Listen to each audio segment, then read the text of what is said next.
I've been looking forward to having a few moments in the Word with you today.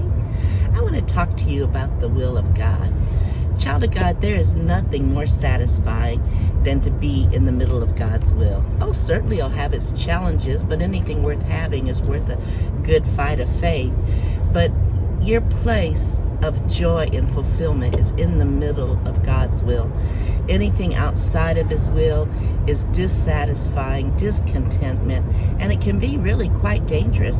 Not that God will do anything to you, but His protection is over His will for your life.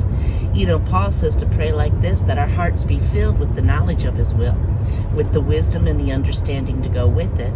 The understanding is so that we can understand the will of God and find out those details, and the wisdom is to walk it out.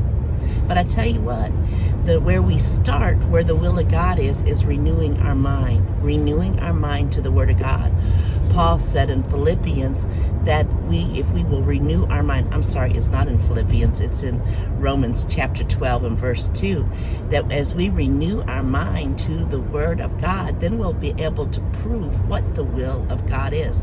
So we start there, and we continue there, and we continue there till Jesus comes. As long as we're actively renewing our mind with the Word of God, we will be able to discern what the will of God is and fulfill that will.